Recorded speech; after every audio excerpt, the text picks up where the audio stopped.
and welcome, good afternoon even. Welcome to another Lockdown Stories. One day I'll get that right. We are reading The Dark Wild, which is the second book in the Last Wild series, and today we are up to chapter 20, which is amazing. Thank you for following along. Now, if you're new to the story or need a bit of catching up, this tells the story of a boy called Kester here with his scarf, who's very special because although he can't say much to people, he can talk to animals.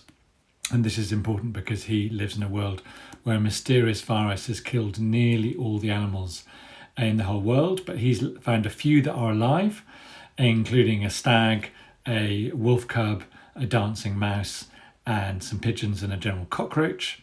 And with his best friend Polly, he's rescued them and brought them to Premium, the capital city of their island, where they've discovered Kester's dad, a top scientist who's been missing for 6 years. Amazingly, his dad has used that time to come up with a vaccine, a cure for the virus, which is brilliant. But unfortunately, Facto, the huge food company who make all the fake food everyone has to eat since the animals went, do not want there to be a cure for the virus because this will mean no one needs their fake food anymore. So they are on a mission to stop Kester and Polly. They've even kidnapped Polly because they believe she has something they want called the iris capsule. We don't know what this is. We only know it might return the world to how it once was before the virus. Kester is on the trail of Polly. He's hijacked a formula train to get Facto's attention with Ida and her gang of kids on their bikes. They didn't find formula, they found some wolves who escaped, and Kester followed them and a mysterious white dog called Dagger down a railway tunnel, fell down a hole and has ended up in the under-earth, which appears to be a kingdom under Premium, populated by the Dark Wild, who are animals who survive the virus by hiding out in its tunnels, foxes, wolves, snakes, spiders, you name it, and they're all ruled by Dagger, this strange white dog here, who has lost his tongue and teeth but has special metal teeth. He wants the animals to rise up in a rebellion against the humans above, and Kester's trying to persuade them that's a bad idea, but unfortunately the animals don't agree and they've decided to sentence him to death. So there we go. He's in the under-earth with all these animals about to be sentenced to death. This is chapter 20 of The Dark Wild. The light from the world above shines brightly down through the holes in the roof, dazzling me. The foxes yank my wrists and ankles tight, making tears of pain stream from my eyes as they flatten me across the white stone floor, my back arching.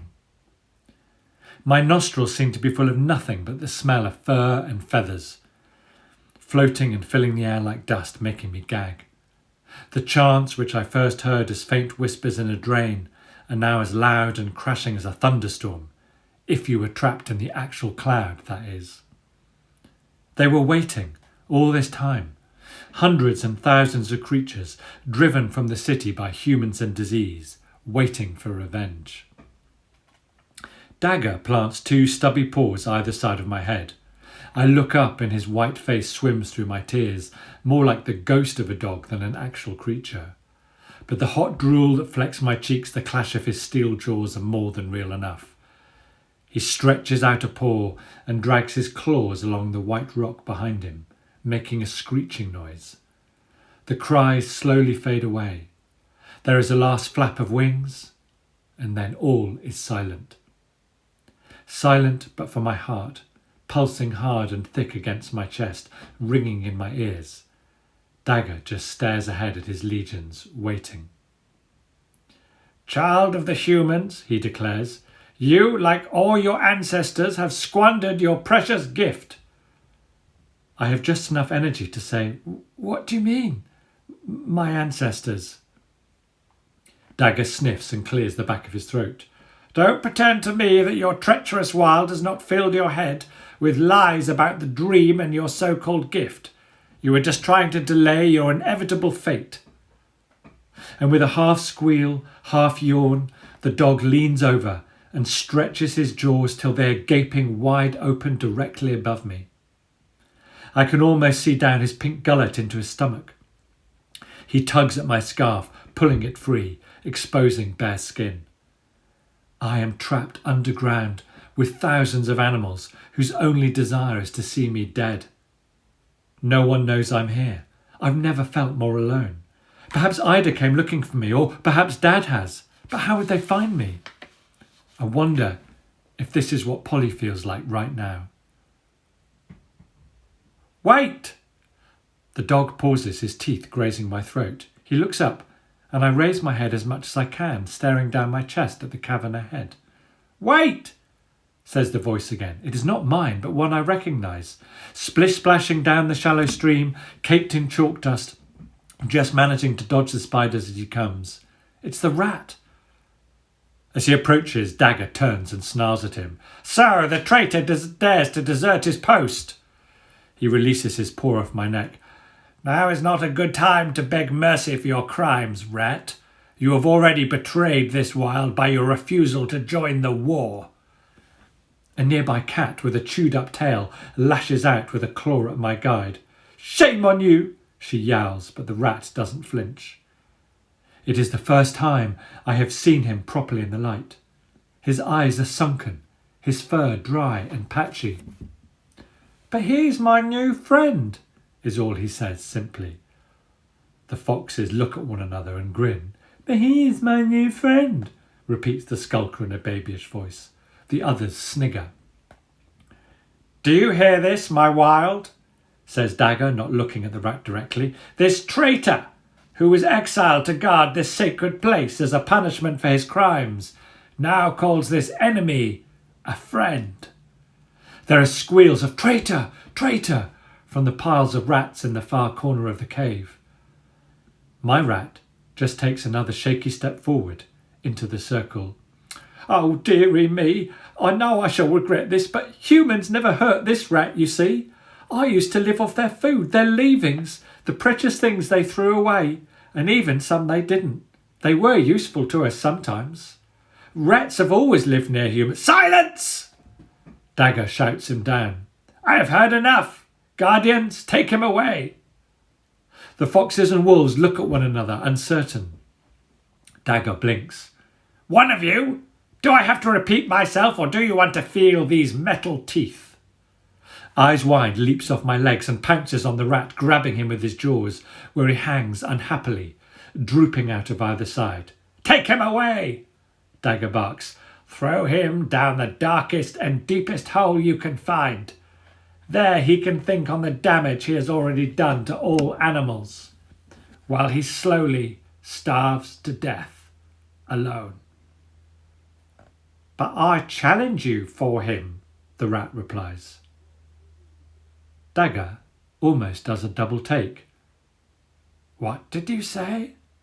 He asks, with the first thing approaching a smile I have heard in his voice.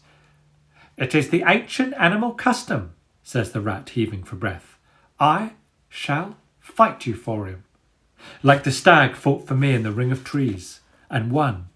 But that was a stag against a wolf, not a rat against a dog, 4 times his size with metal jaws. No, rat, I start, but I'm drowned out by 1,000 animals laughing, cackling and screeching and howling. Dagger himself is unable to speak for a moment. Then silence. The crowd is waiting. They are looking forward to this. Dagger gives a curt nod of his head.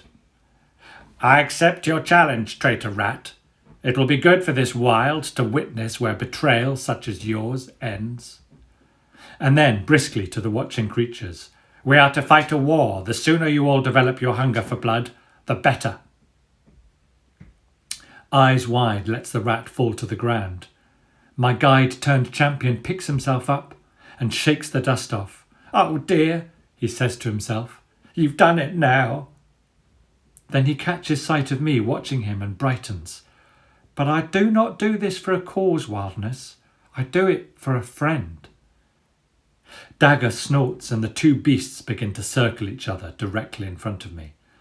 A massive, muscular block of a dog with metal jaws. A weak and underfed rat. I can't bring myself to watch. Dagger is still circling when the rat makes the first move. He throws himself at his muzzle, but the dog bats him aside with a paw, sending him flying on his back. "Oh, dearie me," says the rat, and is still struggling to right himself when Dagger picks him up by his loose fur and shakes him in his teeth till the rat squeals so loud I wish I could block the noise from my head. The foxes gather round to watch like they're drawn by the pain. I am able to sit up, rubbing my wrists where they held me down, shuffling to the side of the white rock. Dagger drops his fur at his feet in front of the boulder. Dazed, the rat lifts his snout.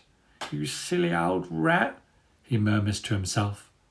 But all animal eyes are on the dog, licking his chops as he pads round the dusty circle, waiting for when he will deliver the final blow. He turns his back on the audience, facing the rat dead on. "Now, traitor, prepare to face justice!" And he leaps for the rat, but as he does, the most amazing thing happens. The rat leaps too.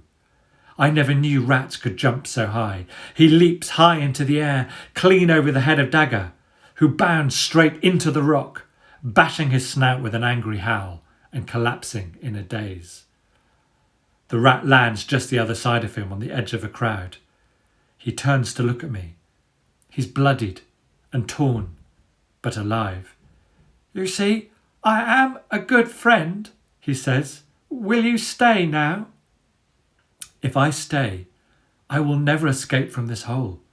I have to warn the others about this dog and his plans. I have to find Polly and the Iris to help us all start again, even in this crazy wild. So I don't answer. I turn away and I run for my life. But where is he running to? We'll find out tomorrow in chapter 21 of The Dark Wild. Thank you very much all for listening. This episode will be up on YouTube in about 20 minutes. Do tell your friends and classmates. Until then, stay safe, look after yourselves, and I'll see you tomorrow. Bye-bye.